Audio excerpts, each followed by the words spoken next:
मालिक, ये झूठ बोल रहा है। मैं असली शिवा हूँ। आप मुझे नहीं पहचानते हैं। ये क्या, दोनों बिल्कुल एक जैसे दिखते हैं। चल जा यहाँ से। इसे बेचकर मैं अपना जमीर नहीं खोऊंगा। मुझे भूखा रहना मंजूर है। इसे बेचकर चैन से नहीं जी सकता मैं। अरे मूर्ख, तूने मेरे जाल को तोड़ दिया। तू एक रोटी के टुकड़े से मेरी माया भेद देगा, ये मैंने सोचा भी नहीं था। पर क्या करूं, इसने मेरे साथ वो वक्त गुजारा है जब कोई इंसान तक साथ नहीं था। मैं क्या करूं भगवान, मुझे कुछ समझ नहीं आ रहा है। तभी वहाँ एक वृद्ध साधु प्रकट होते हैं।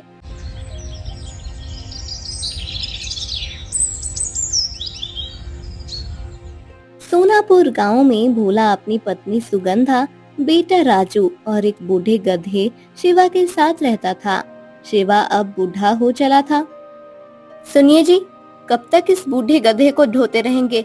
इसे बेच दीजिए और एक बैल या गाय ले लीजिए। अब ये काम का नहीं रहा। मैं जानता हूँ ये बूढ़ा हो गया है, पर ये सिर्फ गधा नहीं है। सालों से मेरा साथ ही रहा है और मैं इसे कैसे छोड़ दूं? तुम ही बताओ। गधा धीमे स्वर में बोलता है। मालिक, मुझे छोड़िए।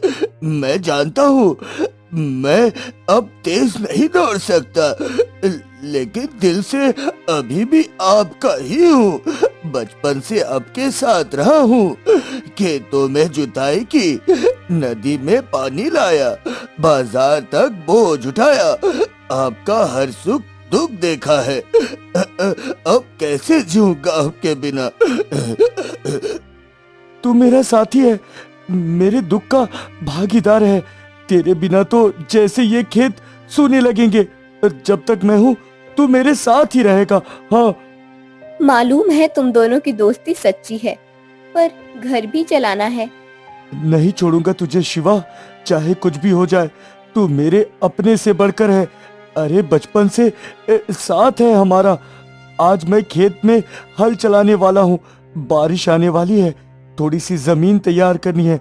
चल शिवा, आज फिर मिलकर मेहनत करते हैं। हाँ ठीक है मालिक, आपकी खुशी में ही मेरी खुशी है। आज भी जान लगा दूंगा, बस आपका साथ रहना चाहिए। दोनों खेत की ओर बढ़ते हैं, तभी दो गांव वाले आते हैं। अरे भोला, तू अभी भी इस बूढ़े गधे को खेत में लेकर जा रहा है? यह हल खींचेगा या खुद को भी गिरा देगा? सच कह रहा है भाई, ये अब किसी काम का नहीं। ऐसे गधे तो या तो कसाई को बेच देते हैं या सड़क पर छोड़ देते हैं मरने के लिए। तू तो खुद आधा भूखा मर रहा है और इसे भी मार रहा है। तुम लोग नहीं समझोगे, ये गधा नहीं मेरा परिवार है। ये 15 साल का साथ है, ये कोई चीज नहीं जिसे बेच दूं। जिस दिन इंसान रिश्तों को तौलने लगे तो उस दिन इंसान रह ही नहीं जाता वो। पागल हो गया है तू। चल भाई, इसे छोड़, इसकी समझ में नहीं आएगा। दोनों गांव वाले हंसते हुए चले जाते हैं।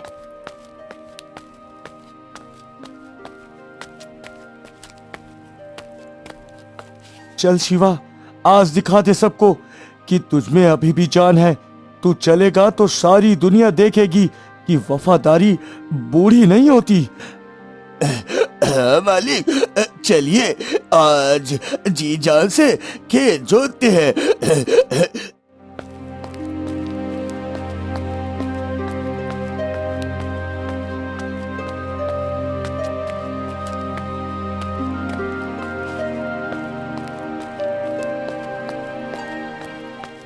कुछ दूर चलते ही तेज धूप और थकावट से शिवा लड़खड़ा कर गिर जाता है। शिवा, क्या हुआ रे मेरे भाई? सब ठीक तो है? बोलना। हे राम, आज धूप बहुत तेज है, तुझे पानी भी नहीं पिलाया ढंग से। मालिक, लगता है आज शरीर ने जवाब दे दिया। मैंने कोशिश की पर अब थक गया हूँ। तभी एक औरत वहाँ से गुजरती है।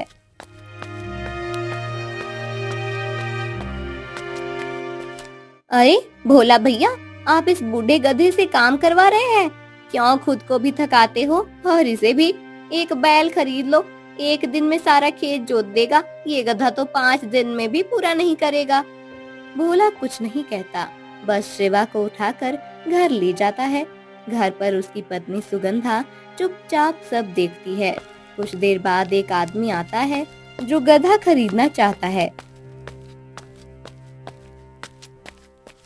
भोला जी, सुना है आपका गधा अब काम नहीं करता। अगर आप बेच रहे हो तो मैं इसे ले जाऊं, अच्छा दाम दूंगा। हाँ, पर क्यों? तुम इसका क्या करोगे? गधा बूढ़ा हो गया है, या जवान मेरे काम का है। मैं इसका मीट बनाकर बेच दूंगा और इसके चमड़े का अच्छा पैसा भी मिलेगा। तूने इसे जानवर समझा और मैं इसे अपना भाई मानता हूँ। चल जा यहाँ से। इसे बेचकर मैं अपना जमीर नहीं खूंगा। मुझे भूखा रहना मंजूर है, इसे बेचकर चैन से नहीं जी सकता मैं। ठीक है भाई, जो मर्जी। मैं तो सोचा मदद कर दूं, पर तू तो भावनाओं में बह गया। चलो अलविदा। खरीदार चला जाता है।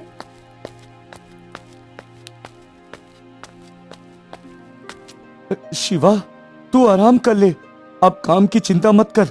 तेरे साथ बिताए हर पल मेरी दौलत है। मैंने तुझे दोस्त माना है और दोस्त को कोई बेचता नहीं है भाई। जी, ऐसे कितने दिन चलेगा ये सब? राजू का बुखार दिन ब दिन बढ़ रहा है। वैद्य को दिखाने के लिए पैसे तक नहीं है। अगर आज आप शिवा को बेच देते तो कुछ पैसे मिल जाते, उससे खेती के लिए बीज भी आ जाते और हमारे बेटे का इलाज भी हो जाता। लेकिन आप तो किसी के सुनते ही कहाँ हैं? गधे की माया में सब भूल गए हैं। भोला कोई जवाब नहीं देता। उसकी आंखें भर आती हैं। वो चुपचाप गधे की ओर एक नजर डालता है, फिर जंगल के एक पुराने पीपल के पेड़ के नीचे बैठ जाता है। सब ठीक कहते हैं, मैं मूर्ख हूँ, खुद भूखा रह जाता हूँ, पर इसे कभी भूखा सोने नहीं देता। गांव वाले हंसते हैं, कहते हैं एक गधी के लिए खुद को बर्बाद कर रहा है। पर क्या करूं, इसने मेरे साथ वो वक्त गुजारा है जब कोई इंसान तक साथ नहीं था। मैं क्या करूं भगवान, मुझे कुछ समझ नहीं आ रहा है। तभी वहाँ एक वृद्ध साधु प्रकट होते हैं। लंबी दाढ़ी, शांत चेहरा। किसान चौंकता है और उठकर प्रणाम करता है। प्रणाम महाराज, क्षमा करे, मैं आपको पहचान नहीं पाया। तू एक साधारण किसान नहीं है पुत्र, तू उस दुर्लभ आत्मा में से एक है जो निष्ठा की मिसाल है। जिस गधे को लेकर तू चिंता में डूबा है, वही एक दिन तुझे वहां पहुंचाएगा जहां तक पहुंचना तूने कभी सोचा भी नहीं। हाँ महाराज, शिवा ये तो अब चल भी नहीं सकता। मैं इसकी सेवा कर रहा हूँ क्योंकि ये मेरा दोस्त है, मगर ये मुझे ऊंचाई पर कैसे पहुंचा सकता है? हर जीव, चाहे वो छोटा हो या निर्बल, एक उद्देश्य लेकर इस धरती पर आता है। तूने इसके साथ प्रेम किया, इसे बोझ नहीं समझा। ये प्रेम तेरी सबसे बड़ी परीक्षा थी। समय आएगा तब ये गधा तुझे वहां ले जाएगा जहां तेरा भाग्य जाएगा।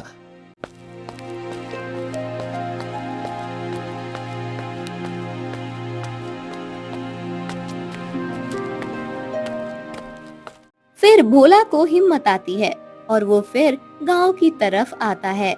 तभी राजमहल से एक सैनिक घोड़े पर सवार होकर आता है। सुनो सुनो सुनो, महाराज जी की ओर से ऐलान है, जो भी इस राज्य की सबसे कीमती वस्तु लेकर आएगा और प्रतियोगिता में जीत हासिल करेगा, उसे विशेष सम्मान, ढेरों इनाम और एक दिन के लिए राज्य का संचालन का अधिकार मिलेगा। सुनो सुनो सुनो।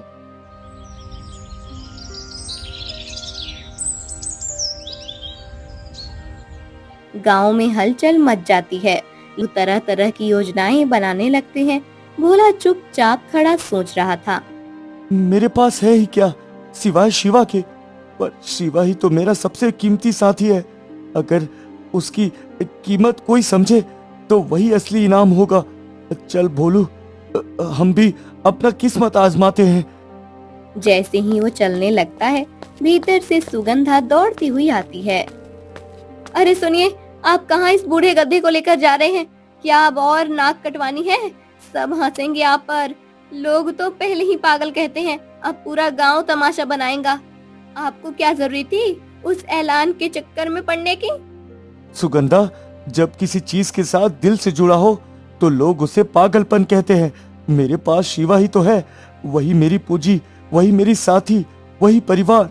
अगर लोग हंसते हैं तो हंसने दो, पर एक बार तो अपनी नजरों में खुद को सही साबित करना ही चाहता हूँ। हाँ। सुगंधा कुछ कहना चाहती है, पर भोला आगे बढ़ जाता है। रास्ते में शिवा चुपचाप चल रहा है। कुछ देर बाद खुद बोल पड़ता है। मालिक, जब सब मुझे बेकार, बूढ़ा और बोझ कहते हैं, तब भी आप मुझे साथ लेकर चलते हैं। कभी कभी सोचता हूँ, अगर मैं बुरा हूँ तो आप मुझे छोड़ क्यों नहीं देते। मालकिन रोज मेरी वजह से नाराज होती है, मुझे अच्छा नहीं लगता। शिवा, रिश्तों में फायदे नुकसान नहीं देखा जाता। तू सिर्फ गधा नहीं, मेरी यादें, मेरी मेहनत और मेरा गौरव है। तू साथ है तो मैं भी कुछ हूँ, तू नहीं तो शायद मैं कभी कहीं खो जाता। जैसे ही वो जंगल के रास्ते में आते हैं, एक झाड़ी से सांप निकलता है। तभी शिवा तेजी से लात मारकर सांप को दूर फेंक देता है। शिवा, तूने मेरी जान बचा ली। अगर तू ना होता तो शायद मैं जिंदा ना होता। मैं तो तुझे साथ लाया था अपनी किस्मत समझकर, पर तू तो खुद ही मेरी किस्मत निकला रे शिवा। मालिक, अब तो विश्वास हो गया ना, मैं अभी भी आपके काम आ सकता हूँ। हाँ, तू ही मेरी उम्मीद है रे भोला। फिर दोनों आगे बढ़ जाते हैं। तपती दोपहर धूप से थके भोला और उसका बूढ़ा गधा शिवा धीरे धीरे चलते हैं। रास्ता लंबा है और पेट खाली। शिवा की चाल अब धीमी हो गई थी। मालिक, मुझे भूख लगी है, अब एक कदम भी नहीं चला जाता। शिवा, तू यहीं इस पेड़ के नीचे बैठ जा, मैं अभी कुछ खाने का इंतजाम करके आता हूँ। तू चिंता मत कर, तेरा दोस्त खाली हाथ नहीं लौटेगा।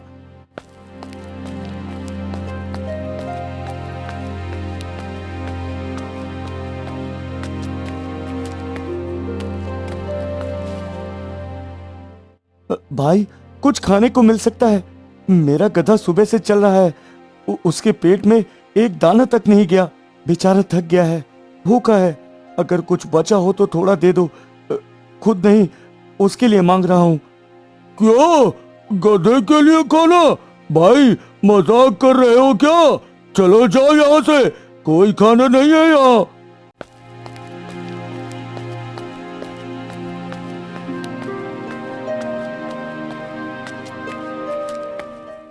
फिर भोला दूसरे दरवाजे पर जाता है।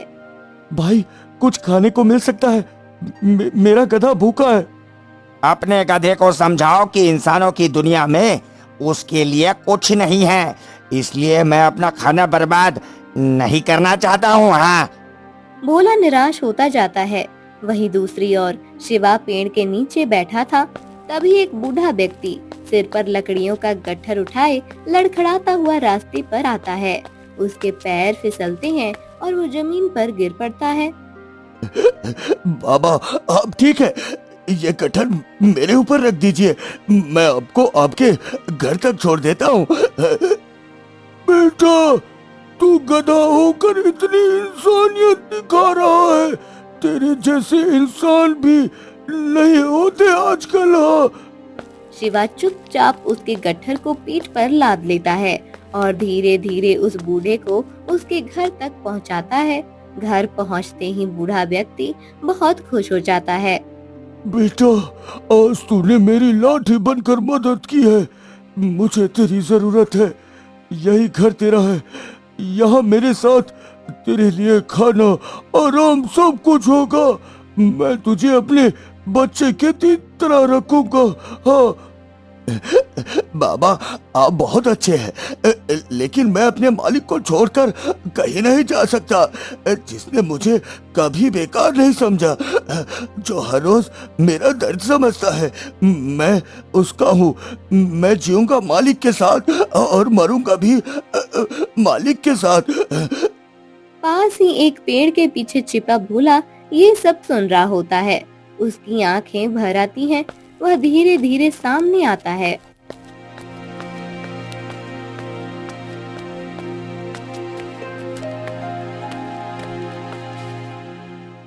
शिवा, मैं तो बस तुझे खाना दिलाने गया था, पर तूने तो मुझे फिर से इंसान बना दिया।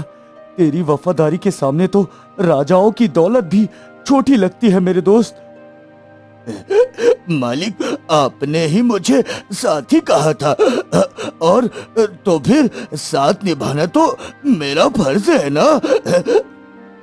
जा बेटा, तू सच्चे रास्ते पर है। तेरे जैसे वफादार दिल को कोई नहीं हरा सकता। तुम दोनों को मेरा आशीर्वाद है, और ये लो कुछ खाना, तुम दोनों खा लेना। बुढ़ा व्यक्ति भोला को खाने का एक पोटला देता है। भोला उसे शिवा के पीठ पर बांधता है और गांव से आगे बढ़ जाता है। तभी 3 व्यक्ति घोड़े और बैल लेकर प्रतियोगिता के लिए जाते दिखते हैं। वे भोला को देखकर रुकते हैं। अरे ओ भाई, ये मजाक है क्या?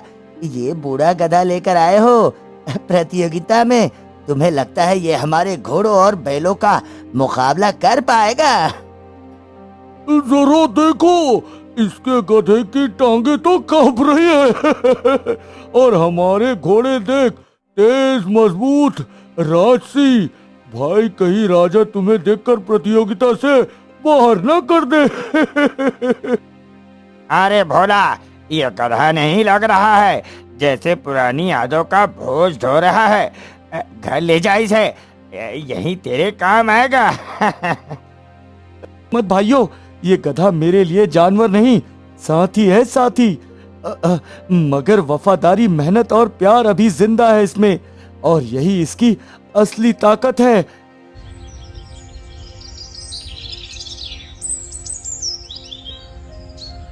फिर कुछ ही समय में सभी राज्य दरबार में पेश होते हैं। राजा अपने सिंहासन पर बैठे हैं।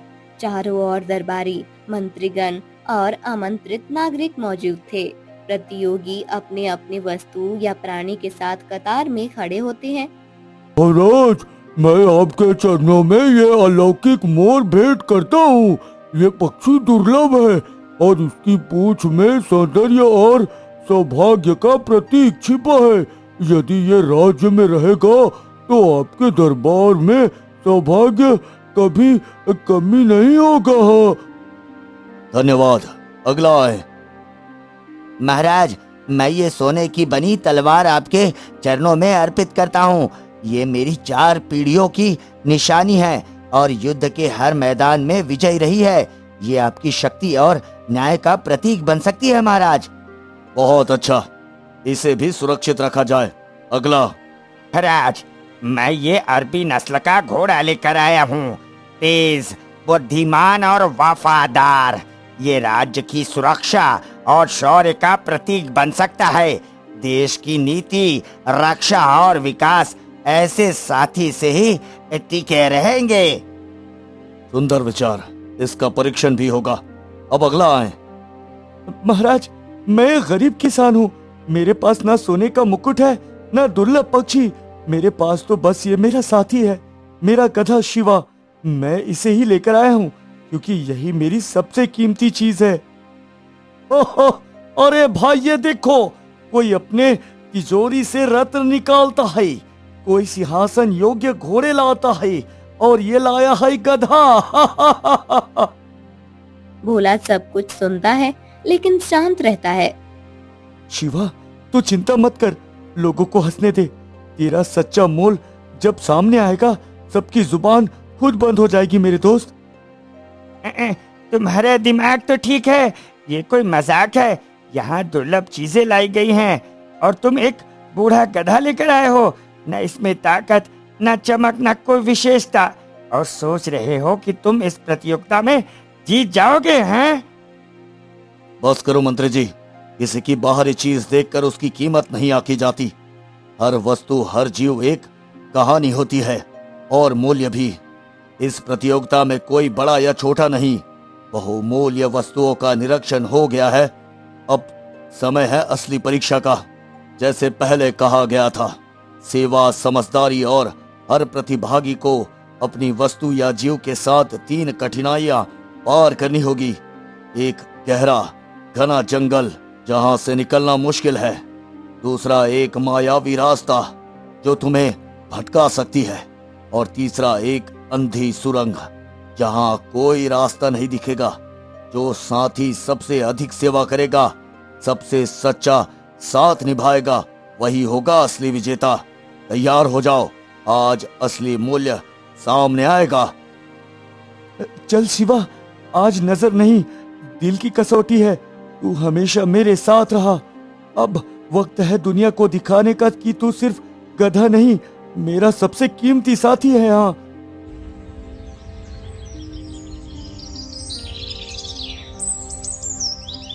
सभी प्रतियोगी अपने अपने जानवरों के साथ घने जंगल में प्रवेश कर चुके थे। पेड़ इतने घने थे कि सूरज की रोशनी तक अंदर नहीं आ रही थी। धीरे धीरे एक एक करके प्रतियोगी रास्ता भटकने लगे। भोला और उसका गधा शिवा धीरे धीरे एक पुराने कटीले रास्ते पर चल रहे थे। तभी एक मोड़ पर उन्हें एक बुढ़ी औरत दिखाई दी। वह जमीन पर बैठी थी। अम्मा, ये क्या हुआ आपको? आप इस हालत में यहाँ कैसे बैठी हैं? बेटा, मेरा घर पास ही है। लकड़ी लेने निकली थी, गिर पड़ी। अब हिम्मत नहीं बची, कोई रुकता ही नहीं। क्या तू छोड़ आएगा मुझे? मालिक, हम इसकी मदद करनी चाहिए, लेकिन हम प्रतियोगिता हार जाएंगे। शिवा, एक बूढ़ी माँ की जान से बड़ी कोई प्रतियोगिता नहीं हो सकती। अगर हमें जीतने के लिए किसी की पीड़ा अनदेखी करनी पड़े तो वैसे जीत मुझे नहीं चाहिए दोस्त। अम्मा, चलिए मैं आपको घर तक छोड़ देता हूँ।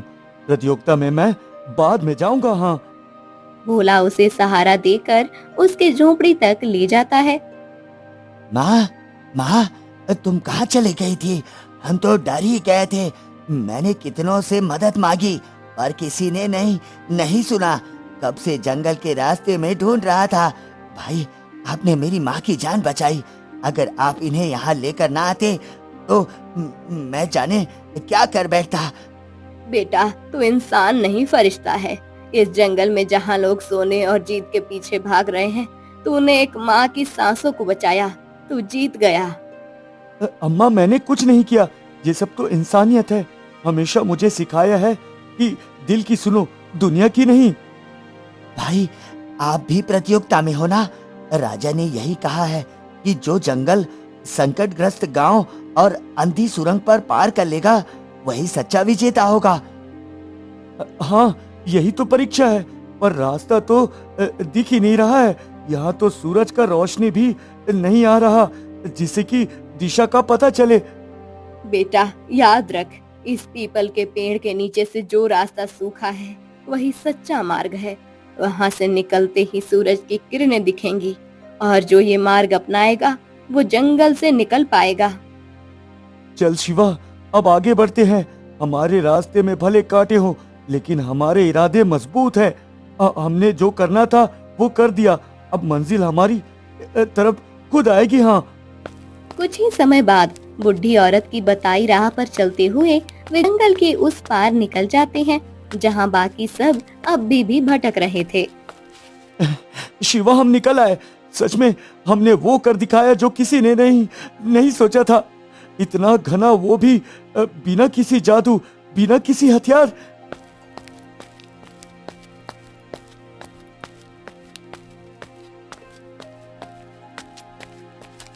भोला और उसका गधा शिवा घने जंगल से निकलते ही एक दूसरे और भी रहस्यमय जगह पे पहुंच जाते हैं। शिवा, लगता है असली जंगल अब शुरू हुआ है। पहले वाला तो बस दरवाजा था।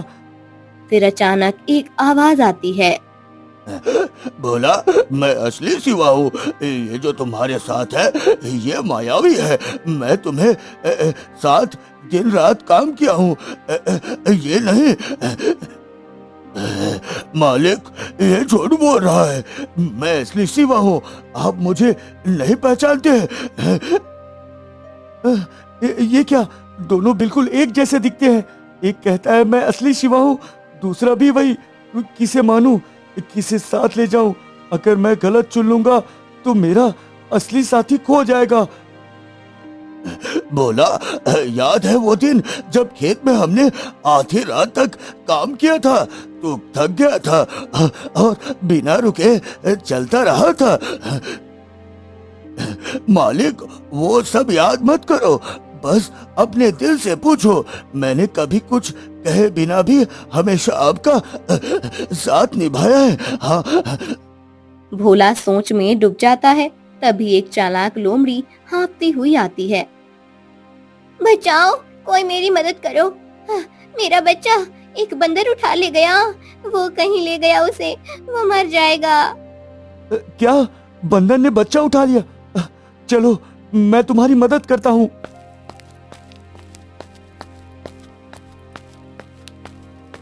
भोला दौड़ पड़ता है। जंगल के पेड़ों के बीच पर बंदर या बच्चा कहीं नहीं मिलता। थका हारा वो वापस लौटता है।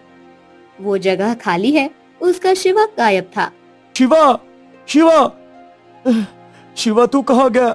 तू तो मुझे कभी अकेला छोड़कर नहीं जाता। शिवा। तभी लोमड़ी फिर आती है। तुम्हारा शिवा तो चला गया किसी और के साथ। एक राजा आया, उसने उसे स्वादिष्ट खाना दिया, घास, गुड़ और रेशमी कंबल, और वो खुशी से चला गया। नहीं, मेरा शिवा ऐसा नहीं कर सकता। वो कभी मुझे छोड़कर नहीं जा सकता। तुम्हें भरोसा नहीं तो देख लो, यहाँ है क्या? कहीं नहीं। अब मैं हूँ। मैं तुम्हारी साथी बनूंगी। मैं जानती हूँ इस माया से बाहर जाने का रास्ता। बस एक चीज चाहिए मुझे, तुम्हारा विश्वास। विश्वास? तुमने मुझे झूठी बातों में भटकाया। मेरा शिवा भी गायब, और अब तुम मुझसे ही मेरा भरोसा मांग रही हो। तुम अकेले नहीं निकल पाओगे इस जंगल से। या तो मुझ पर भरोसा करो या यहाँ हमेशा के लिए खो जाओ। वो क्या है? वहाँ कुछ चमक रहा है। चलो वहाँ देखते हैं।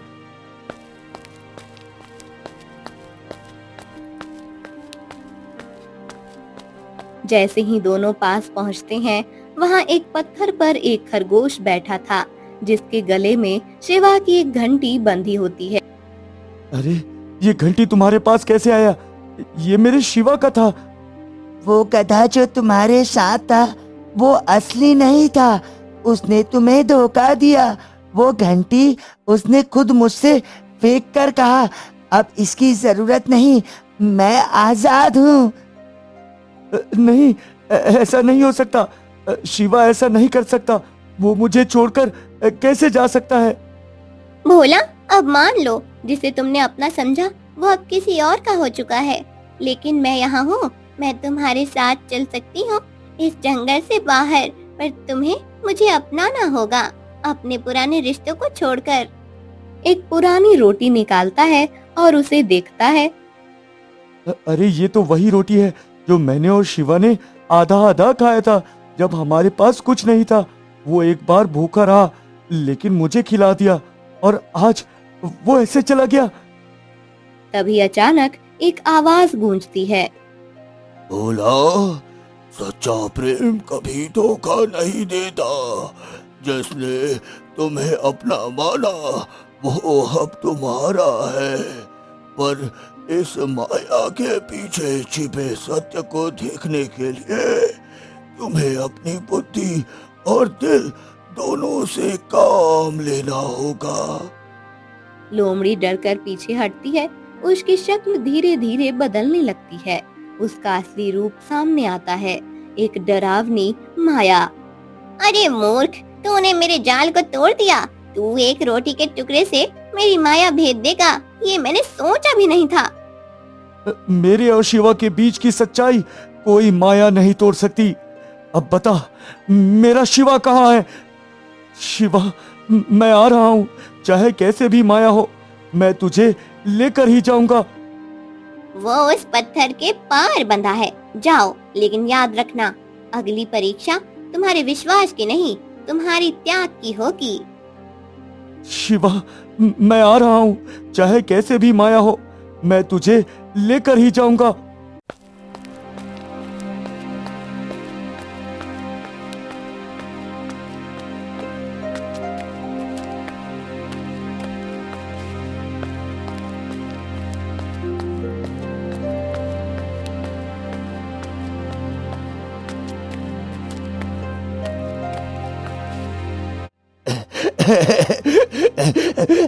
मालिक, मैं तो डर ही गया था। मैं सोच रहा था आप उस चालाक लोमड़ी के बातों में आ जाएंगे और मुझे भूल जाएंगे। अरे पगले, ऐसा भी कभी हुआ है जो मैं तुझे भूल जाऊं?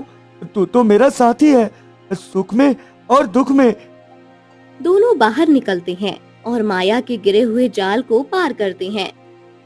ये क्या है? गुफा। लगता है अभी परीक्षा खत्म नहीं हुई। तैयार हो जाओ शिवा भाई, हम दोनों की परीक्षा अभी बाकी है। मालिक, अब और क्या परीक्षा बची है? अब वो तो अंदर जाने के बाद ही पता चलेगा मेरे दोस्त।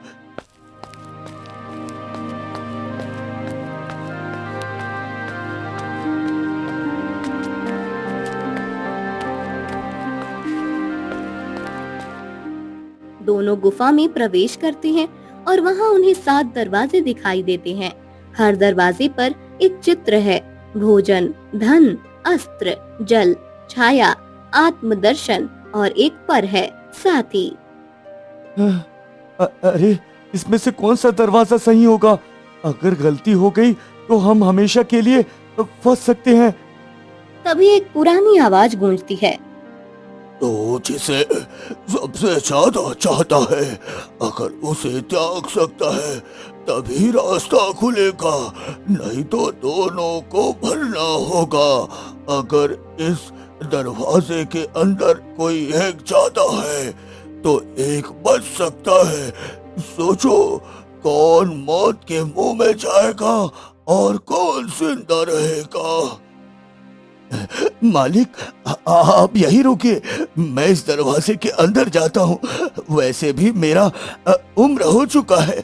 अगर मेरी किस्मत में मरना ही लिखा है तो मैं कम से कम आखिरी सांस तक आपकी सेवा कर पाऊंगा।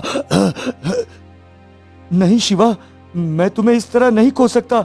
एक दरवाजा ही तो है, हम साथ रहकर पार कर सकते हैं। मालिक, जो प्यार होता है वो डर से बड़ा होता है। अगर ये परीक्षा उसे मैं दूंगा। आपने मेरी हर मुश्किल में साथ दिया है, अब मेरी बारी है। नहीं शिवा, अगर तुझे कुछ हुआ तो मैं खुद को कभी माफ नहीं कर पाऊंगा मेरे दोस्त।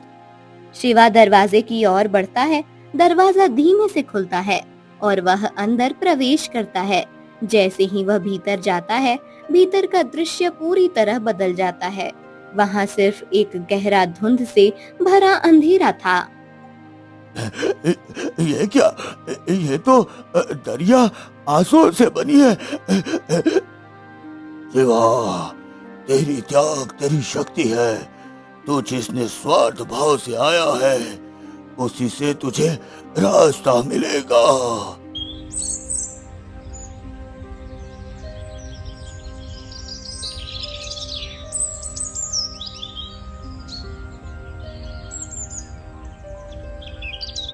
बाहर भोला दरवाजा पीट रहा होता है। मुझे अंदर जाने दो, मेरा दोस्त अंदर है, वो अकेला है, मुझे अंदर जाने दो। तभी दरवाजा खुलता है। तू ठीक है? अंदर क्या था? अंदर कोई रास्ता नहीं था मालिक, बस एक दरिया थी जो हमारी यादों से बनी थी। और उस दरिया से ने मुझसे पूछा, क्या तू बिना किसी चाहत के त्याग कर सकता है? मैंने कहा हाँ, और तभी रास्ता खुल गया। गुफा का रहस्यमय दरवाजा खुलता है। तेज प्रकाश की लहर दोनों को बाहर धकेल देती है। जैसे ही भोला और शिवा बाहर आते हैं, वे खुद को एक विशाल सुंदर राज्य के द्वार पर पाते हैं। मगर यह वही राज्य नहीं है। यह पूरी तरह बदल चुका है। जो कभी सूना और वीरान था, वो अब हरियाली, संगीत और उजाले से भरा है।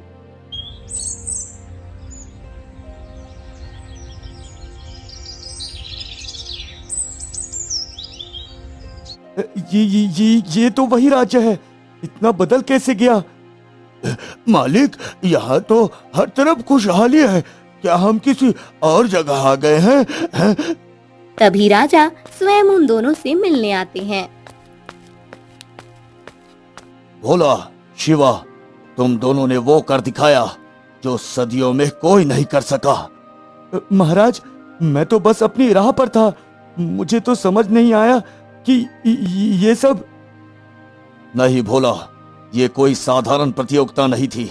ये एक श्राप था, सदियों पुराना। इस राज्य पर माया, भ्रम और डर का श्राप था।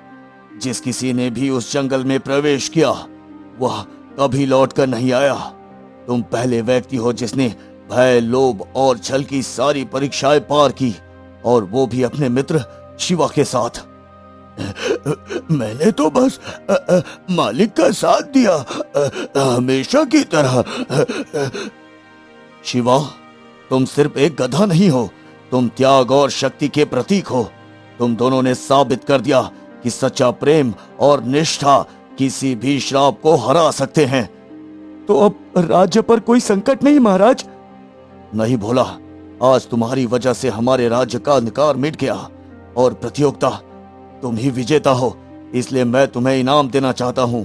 ये सुनहरा खेत, एक सुंदर घर और इस राज्य की सेवा में एक ऊंचा पद। महाराज, मुझे कुछ नहीं चाहिए, बस मेरा शिवा मेरे साथ रहे। वो तो सदा रहेगा। और अब तुम दोनों हमारे राज्य के सम्मानित रक्षक हो, और ये सब इनाम तुम्हारा है भोला।